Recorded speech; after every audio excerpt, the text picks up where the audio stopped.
Hello once again, everybody, and thank you for joining me in the Bettor's Box. This is ATS.io's MLB betting podcast for Thursday, July 22nd. I'm your host, Adam Burke. Make sure you check out the daily articles over at ATS.io, my landing page with the links to the pick previews, and then also on that landing page, my thoughts on the other games on the board that I didn't have a play on. Got some leans, some other information for you to check out. So hit that up over at ATS.io. Got 3 plays for tonight for you to look at. Then also thoughts on just about every other game on the betting board. Download the ATS app, which you can get from the Google Play Store or from the Apple Store. It's a bet tracker, an odds screen, a stats database. You can follow me in there, Skating Tripods. Check out the picks from the article, how they've done, and all of that. So you make sure that you download that ATS app because there are a lot of helpful handicapping resources for you there. Once you get it, you sign up. There's a lot of stuff you can do in that app. So make sure you check that out. And also over at the website, check out our other content. I've done some college football stuff here, taking a look at my power ratings, top season win total bets, taking a look at the offensive and defensive coordinators. A lot of good college football content to help you start building a foundation for that, which will start in, I think, a month and 6 days, something like that, 37 days away from the start of the college football season. So that's coming fast and furious here, to say the least. So make sure you start doing what you can to get prepared. And I think my power ratings over at ATS.io are a really good starting point.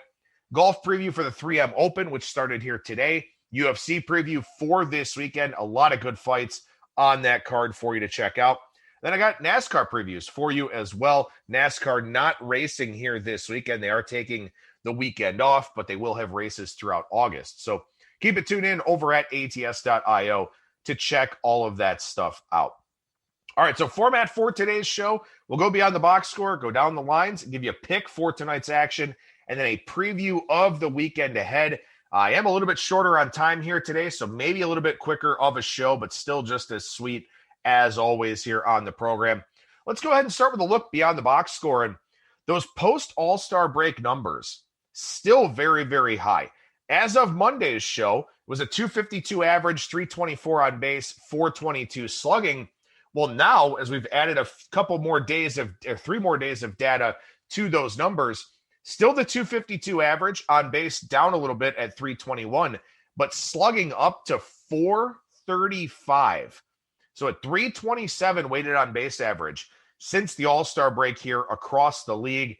And that big uptick in slugging percentage is what I'm really focused on here for today's show.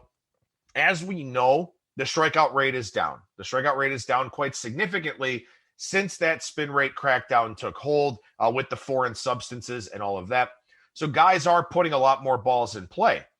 But now, not only are guys putting more balls in play, but we're also seeing better fortunes on high velocity contact and also more carry. Average fly ball distance is up here in the second half.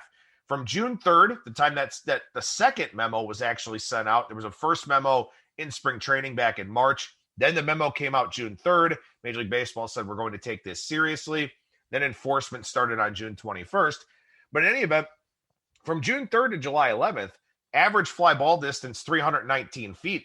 Here in the second half, 321 feet. Could be something, could be nothing. Could be weather factors. It is obviously very hot in the month of July, as we know. And also, too, I talked about this a lot on Monday's show, but it's something that's still very relevant here on Thursday, is that we've seen a lot of below average starting pitchers since the All-Star break. Guys are hurt. We've had several doubleheaders and all of that. But also just what I've talked about, on the daily article and then also on the shows here, in that you've got a lot of pitchers that have pitched on 7, 8, 9, 10, 11 days rest. Shohei Ohtani pitched on effectively 2 weeks worth of rest. It's tough to be sharp in those situations. So on the one hand, I look at this and say, okay, offense is probably going to regress back to the mean a little bit as all of these pitchers get back into rhythm. We've got some guys here that are making their second start since the All-Star break in tonight's games. We had a couple of guys doing it last night as well, I believe. So this will be a thing. Guys will start getting back into that rhythm, back into that groove, and all of that. With that being said, obviously now we've got, this foreign substance crackdown has fully taken hold. Hitters are striking out a lot less. And we've seen high velocity contact results go up quite significantly. For the full season here, the league batting average on batted balls of 95 plus miles per hour is 497 with a 622 weighted on base average. Since the All-Star break, so we've got 6 days of data from Friday to Wednesday, the batting average is 515 on batted balls of 95 plus miles per hour and a weighted on base average of 660. Now, that's obviously quite a significant jump from what we have for the full season numbers. And again, it speaks to this uptick in power, this uptick in offense. I'm not saying that there's been a change to the baseball. I'm not saying that the baseball is different. The sample size is too small. The weather factors, all the things with regards to pitchers going on extended rest and all of that. But when you look at these numbers here, we're seeing more carry in the second half, and that 660 WOBA is almost on par with 2019, where we had a 668 weighted on base average. So this is something to watch. I mean, look, when I talked about this on Monday, I did talk about the numbers from June 3rd to July 19th, 247 average, 321 on base, 416 slugging. The slugging percentage is clearly up. And so I'm curious to see if this continues as pitchers get into rhythm or if it regresses back to the mean. And we're going to need some sample size to find out this answer. We're going to need some time to kind of see what's going on with all of this, at least giving it, probably another 2 weeks. Time for pitchers to get, 2 or 3 starts on regular rest, something like that. But like I said, I think that weather and the lack of sharpness from pitchers are the 2 biggest factors. But, look, one thing that I did notice here in putting together some notes for today's show is that the fly ball percentage in the first half was 35.7%. The fly ball percentage in the second half, 37.6%. So we're seeing a lot more fly ball contact. We're seeing a return of the launch angle craze and guys trying to actively elevate the baseball. I think part of this could also be that power hitters, guys that generally strike out a lot, aren't striking out as much. We're seeing a lot more contact on batted balls in the zone. Zone contact percentage up 2.1% from the first half to the second half.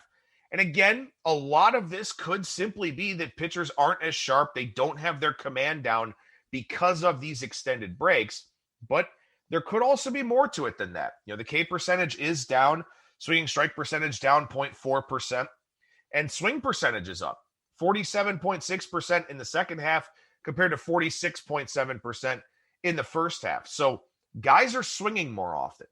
Guys are elevating the ball more often. Guys are making more contact in the zone, which is good. You want to hit strikes. You don't want to be putting balls in play that are outside of the hitting zones. So all of these things do suggest that this increase in offense could be sustainable. But again, I want to see what happens here in terms of the pitchers and if they get better as they're making regular turns in the rotation. So we'll see, but I think these are some very interesting numbers on the whole here to talk about on today's show. And I do think that maybe for the next week to 10 days, we do still see a lot of offense. But I think after that point in time, that's when we want to reevaluate, kind of see where these pitchers are making regular turns in the rotation and all of that. And this is something, by the way, to keep in mind for future seasons, that coming out of the All-Star break, these pitchers that are going on extended rest, probably not going to be as sharp. So I would look for not only an uptick in offense, which could mean overs, but also right after the All-Star break, look at the teams that are more tailored towards offense. The teams that have really good offenses are probably going to win a lot of games, or just simply looking at fading teams that don't have good offenses. So keep that in mind for future post-All-Star break periods, where I think this probably, if I looked year over year, is more of the norm than the exception. And maybe I'll try to do that for Monday's show when I got a little bit more time to prep for the program. But that is something that I would consider here, is that we probably do see offense rule the day right after the All-Star break because of those long layoffs for pitchers. Whether or not it continues, that's the $1 million question. And I don't know that yet. We're going to need more sample size to see if maybe the baseball is a little bit different, if maybe teams kind of reevaluated some things at the All-Star break and told their hitters, look, be aggressive, attack the zone, hit the ball in the air. Maybe that's just something that hitters have made an adjustment with here, in this post-foreign substance environment. So we'll see. We'll see how all of this continues to play out. But it was a lot of eye-opening data that I found here on today's show. And make sure you email me, skatingtripods@gmail.com, to get on the list for the Bettor's Box show notes. Real quickly here, a couple of things I wanted to mention before we get into our other segments here. The first is the Rangers, right? So the Rangers lose 4-2 last night. They've been outscored 47-5 in their 6 games since the All-Star break. And of course, as you would expect, they've lost all of them. They've put 40 balls in play of 95 plus miles per hour. That's one of the lowest numbers in baseball here in the second half, but they're only batting 200 on those with a 242 weighted on base average. The next lowest is the Cubs with a 435 average and a 514 WOBA. So some fun with sample sizes there where the Rangers are having no luck on their high velocity contact, but they're also not making a lot of it. So that's kind of their own fault.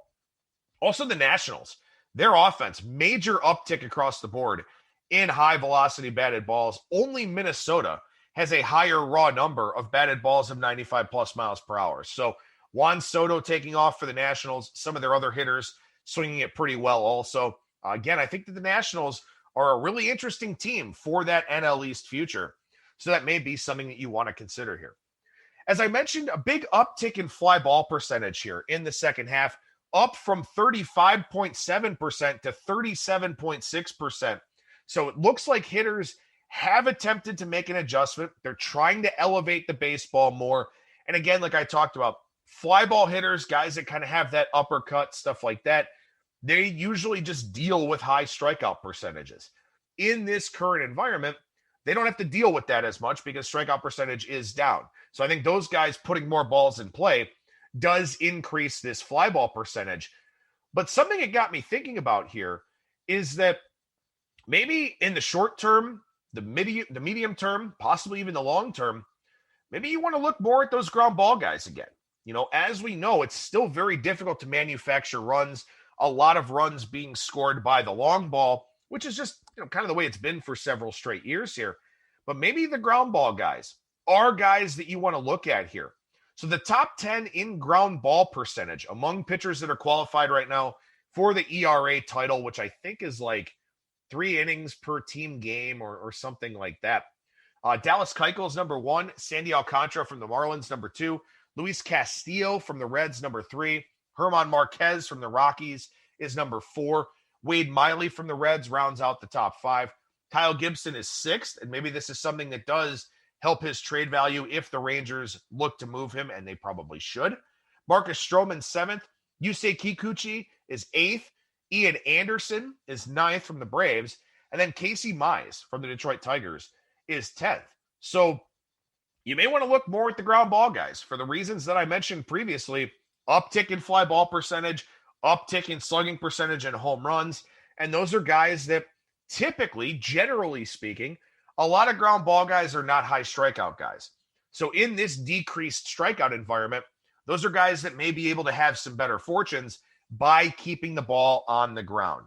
So Keuchel, Alcantara, Castillo, Marquez, Miley, Gibson, Stroman, Kikuchi, Anderson, and Mize, Ian Anderson that is, are your top 10 among qualified pitchers in ground ball percentage. So maybe ground ball percentage, something that we want to look at a little bit more here until things stabilize, assuming that things do stabilize here for this Major League Baseball season. Again, email me, skatingtripods@gmail.com, to get on the list for the Bettor's Box show notes. The Down the Line segment's a little bit messy here for today's show because we had a lot of pitching changes in the early part of the week. We had double headers and other things going on. Guys on the bereavement list, guys on the COVID list, guys that are hurt, all kinds of different stuff here. So, if you're just looking back at the odds screen, kind of looking at the historic odds, something like that, keep in mind that a lot of it may simply have to do with pitching changes and things of that sort. On Tuesday, we saw money come in on the Nationals and Paulo Espino against Trevor Rogers. the market is really soured on Miami here. And it's interesting to me because Miami is a team that, from a base run standpoint, from a Pythagorean win-loss standpoint, one of the unluckiest teams in baseball this season. But, right now they've got Pablo Lopez is hurt. Alcantara's on the bereavement list. They've got some other guys that are banged up and all of that. A lot of flux in that rotation for that Marlins team. So the market really souring on them. Offensively, they're still terrible. So, maybe not the biggest of surprises, but even seeing money come in against Rogers was pretty telling there on Tuesday.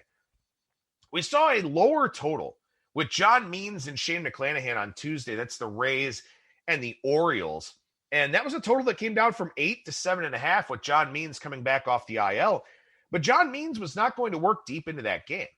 And it makes me wonder here, the modeling crowd, the market shapers, the guys that take the quantitative perspective and then bet the overnights based on their numbers and their projections and all of that. It almost feels to me like they're not necessarily considering the low innings outputs for these starters.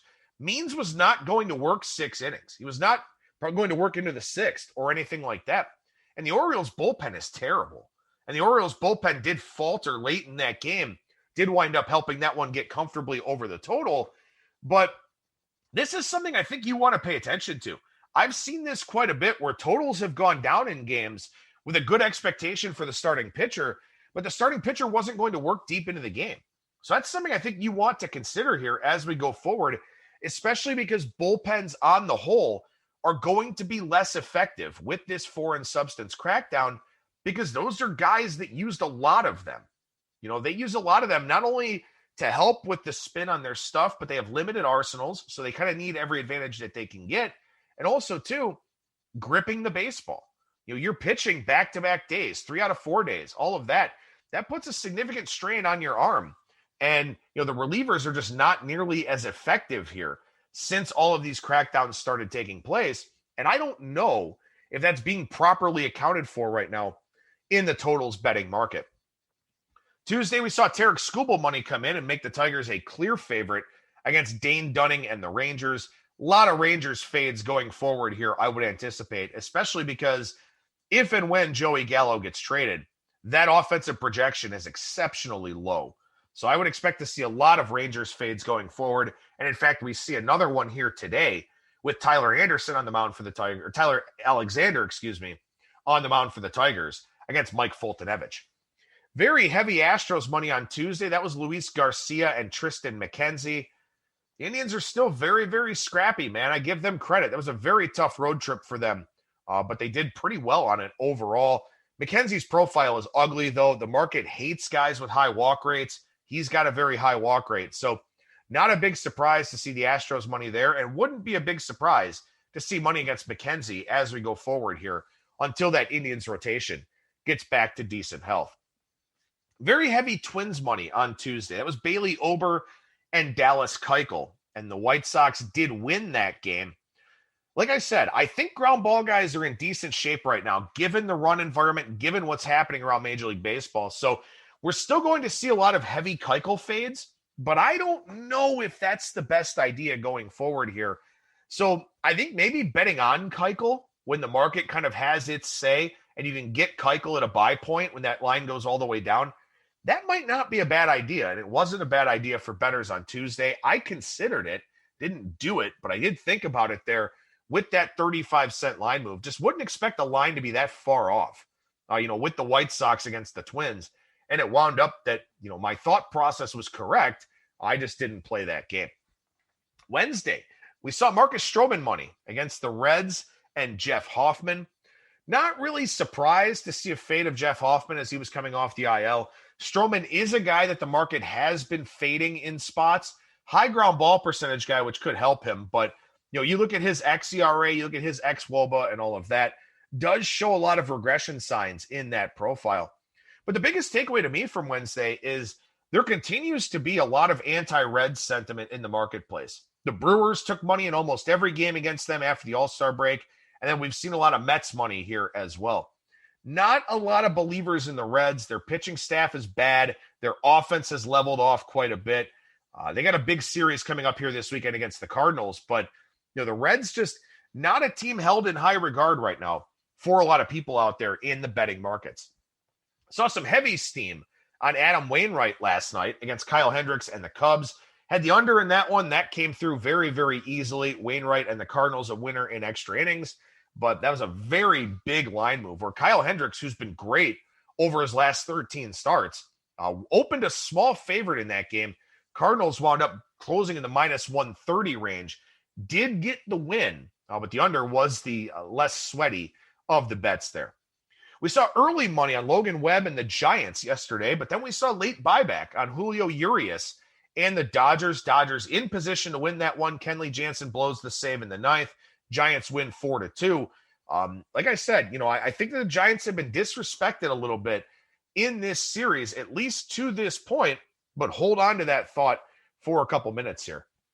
We saw very heavy money on Dylan Cease in yesterday's game against the Twins. That was with Michael Pineda on the other side for Minnesota. Not to say that I wanted to bet Minnesota in that game, but I thought that line was getting a little bit out of control because Dylan Cease has not pitched well since the start of June. A guy with a really big spin rate decrease. The Twins, a good offensive ball club. They've got a lot of problems otherwise, but they are a lineup capable of hitting a guy like Dylan Cease, and they did score 7 runs in that game. Coast to the 7-2 victory. Cease is a guy where I don't think his numbers tell the full story. So that's a guy that I have been trying to fade a little bit here and there. Didn't do it yesterday because I didn't trust the Twins, but that was one where the market was all over the White Sox, and it backfired on him. Brad Keller, a fade of him in that Royals-Brewers game yesterday to back Eric Lauer. The reality is that Eric Lauer probably shouldn't be that big of a favorite against anybody, and the Royals actually swept that 2-game series against the Brewers. And interesting results there. I thought that Tuesday was a good opportunity to bet the Royals, and it did wind up being one with the Bucks in that championship game. Maybe the Brewers kind of out late together, sort of celebrating that win. Kind of a flat effort on Wednesday as well.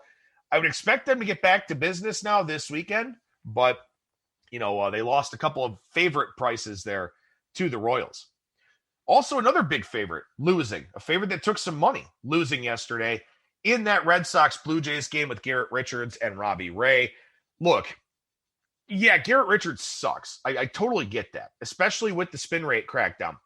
But Robbie Ray was facing a really good Boston lineup in a very good hitter's park as a guy that throws a lot of fastballs and gives up a lot of hard contact.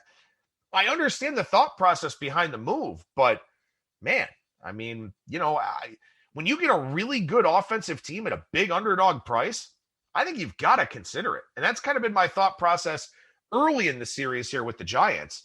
But it is something that I do think, long-term, betting on good offenses at big underdog prices probably has a decent ROI for you. And that was the case with that Red Sox and Jays game there on Wednesday. A lot of action in the betting markets here on Thursday. Seeing another Matt Moore fade. That's the Braves and the Phillies in that one. Charlie Morton getting the ball for the Braves. Big series for both teams. I'll talk about that in a minute. Modest Cubs interest, it looks like a little bit, with Adbert Alzolay and Kwang Hyun Kim in the series finale at Busch Stadium. Also seeing over money in that game, which is a little bit of a surprise to me.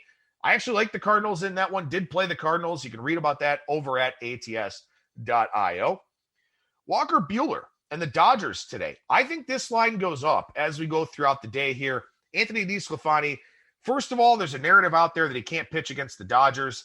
3 lackluster starts against them this season. That will impact the line. Also, DeSclafani is just an overall regression candidate, I think. He's pitched very well. I'm glad he's been able to stay healthy. But his ERA is a full run lower than his FIP. He ranks, I think, 12th in WOBA minus ex-WOBA on the negative regression side. There are some regression signs in the profile for him. I do like the Dodgers. I did lay the number here today on the Dodgers in that one. The Rays are taking money against the Indians. Also, the Red Sox taking money today against the Yankees. So the top 2 teams in the AL East, both getting bet up a little bit in the marketplace here for today. Another game that I'm on is the over in Minnesota. It's gone up from 9 to 9.5. That's Andrew Heaney and Kenta Maeda in that one. But I think that we've got good opportunity for some runs. The Twins offense is very good. Those 2 bullpens are poor. Both starters with some command issues this season. So I do like the over in that Angels and Twins game. And lastly here from a down the line standpoint, A's and the Mariners. seeing A's money and under money in that game tonight with Sean Manaea and Chris Flexen. Flexen, massive home road splits. I wrote about that over at ATS.io, and Sean Manaea is pitching very well this year. It was a game that was kind of on my radar, but with the two moves, just losing some line equity there in those two games. All right, let's preview 4 series for the weekend ahead, beginning with the Braves and the Phillies. Charlie Morton, Matt Moore tonight, Max Fried and Zach Wheeler tomorrow, Drew Smyly and Vince Velasquez on Saturday, Touki Toussaint coming off of a great start against the Padres, and Aaron Nola on Sunday. This is a massive series both ways. 2-game swings in each of these games. The Mets do look vulnerable with the DeGrom and Lindor injuries. I think this is a big series for the Braves, especially, to determine if they're going to be buyers or sellers. Obviously, their outlook, their projection changed quite a bit with that Ronald Acuna Jr. injury. They've been a buyer so far. They've picked up Stephen Vogt and Jock Peterson. But, Charlie Morton's a free agent. Freddie Freeman is a free agent. Some of their relievers are free agents as well. They may shift gears and wind up being a seller here. They could turn around and trade Jock Peterson as well. So I guess it's a big series for them. Big 4-game series with the 2-game swings in all of them to determine kind of where they stand here. Charlie Morton's taking money today, as I mentioned, but I like Zach Wheeler tomorrow. Wheeler, 11th in ground ball percentage among qualified pitchers. I just talked about how I think ground ball guys are in good shape here. Big home road splits for Atlanta offensively. The Phillies are a top 10 offense against lefties. So gives you a little bit of a preview, a look ahead to a game that'll probably be on my card for tomorrow, looking to take the Phillies over the Braves in that Zach Wheeler and Max Fried matchup. Yankees and the Red Sox here. Amazingly, Sunday's game is not on Sunday Night Baseball, which is a good thing, I think. You got Jordan Montgomery and Tanner Houck tonight. Garrett Cole, Eduardo Rodriguez on Friday. Jamison Taya, Nate Eovaldi Saturday. And Domingo Germán and Martin Perez on Sunday. Nobody wants to see that on Sunday Night Baseball. Curious to see what happens with the line movement in this series. So far we've seen Red Sox money tonight. I think we probably see Eduardo Rodriguez money tomorrow. I think Garrett Cole probably opens a little bit higher than he should. So we'll probably see Red Sox money Saturday. I know we will on a Friday, I know we will on Saturday with Nate Eovaldi on the mound. We'll see over money for Germán and Perez on Sunday. So we've seen a lot of Yankees love, a lot of Yankees steam in the betting market. I don't think we get that in this series here this weekend. I think the Red Sox take money. They're taking it today already. I'd expect them to take money on Saturday and Sunday here. Not so sure, Friday and Saturday. Not so sure about Sunday, but on Friday and Saturday, I do expect to see some Red Sox money end up hitting the board there. Cardinals and the Reds, another series with some 2-game swings here.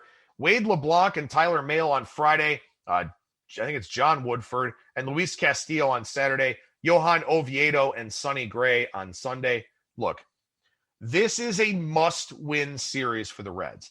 The Reds have to right the ship here.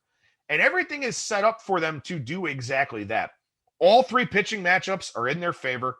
They've got those home splits with the power. The Cardinals are a bad offense and a singles offense. The Cardinals do not hit for power. The Reds do. So with the Reds at home, favored in all 3 games with good pitching matchups for them, I've got to like a Reds series price here.